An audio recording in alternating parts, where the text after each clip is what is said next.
মনপুরা একসময় ঘূর্ণিঝড়ে ক্ষতিগ্রস্ত হলেও মনপুরা আজও তার সৌন্দর্য ধরে রেখেছে। তো সেরকমই একটি সৌন্দর্য মনপুরার একটি ইট ভাটা নিয়ে আজকের এই ভিডিও। তো দেখতে হলে ভিডিওটির সঙ্গেই থাকুন। জি স্যার, আপনি ঠিক বলিয়াছেন। আসসালামু আলাইকুম এভরিওয়ান, আশা করি সবাই অনেক ভালো আছেন। আলহামদুলিল্লাহ, আল্লাহর রহমতে আমি অনেক ভালো আছি। তো আমরা প্রথমেই এসে বললাম মনপুরার সেই ইট ভাটায়। তো আস্তে আস্তে করে আমরা এখন ব্রিক ফিলের ভিতরের দিকে যাচ্ছি। আর আপনি যেদিকে তাকাবেন দেখবেন চোখ জুড়ানো মনোমুগ্ধকর সুন্দর পরিবেশ, গাছগাছালি। সত্যি জিনিসটা আমার কাছে একেবারে অবাক লেগেছিল। তো আমি এর আগেও অনেক ইট ভাটায় গিয়েছি, কিন্তু এইরকম পরিবেশ কখনই আমার সামনে পড়েনি, যেটা আমার সাথে সাথে আপনারাও দেখতে পারছেন। খুবই সুন্দর পরিবেশ, একেবারে চোখ জুড়ানোর মতো।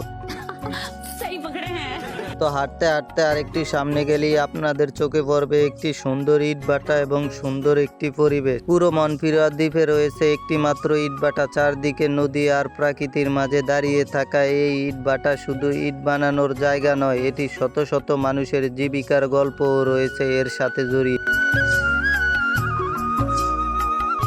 চলুন আজ ঘুরে দেখি মনপুরার এই অনন্য ইট ভাটার ভেতরের অজানা জগৎ। সকালে প্রথমে আলো ফুটতেই শ্রমিকদের ব্যস্ততা শুরু হয়ে যায়। প্রথমে নির্দিষ্ট স্থান থেকে মাটি সংগ্রহ করা হয়, এরপর সেই মাটির সঙ্গে পরিমাণ মতো পানি মিশিয়ে তৈরি করা হয় নরম কাদা। বড় বড় মেশিন যা হাতের সেই কাদা ভালোভাবে মাখানো হয় যেন একটি ইটও ফেটে না যায়। এরপর শুরু হয় সবচেয়ে আকর্ষণীয় ধাপ, কাঠের বা স্টিলের ছাঁচে কাদা ভরে একের পর এক কাঁচা ইট তৈরি করা হয়। দক্ষ শ্রমিকরা এত দ্রুত এই কাজ করে যেন কয়েক সেকেন্ডেই একটি নিখুঁত ইট তৈরি হয়ে যায়।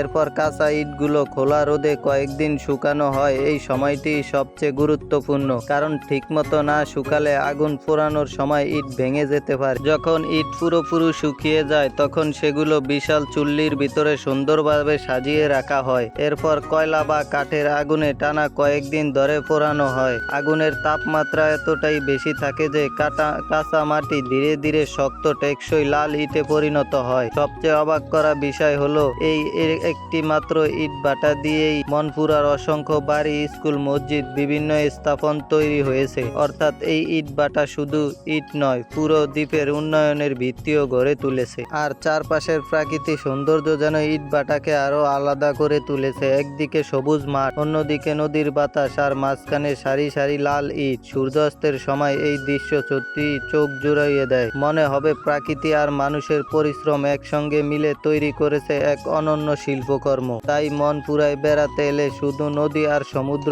নয়, সময় করে ঘুরে দেখতে পারেন এই একমাত্র ইট ভাটাটিও, কারণ এখানে আপনি দেখতে পাবেন এক মুঠো কাদা কিভাবে মানুষের স্বপ্ন আর ভবিষ্যতের ভিত্তি হয়ে ওঠে। তো মনপুরার এই ইট ভাটা নিয়ে আজকের ভিডিওটি এই পর্যন্তই। ভিডিওটি ভালো লাগলে একটি লাইক দিবেন, আর এমন আরো অজানা গল্প জানতে আমাদের পেজটিকে ফলো করে দিবেন, আর ইউটিউব চ্যানেল হলে অবশ্যই সাবস্ক্রাইব করে দিবেন। আল্লাহ হাফেজ।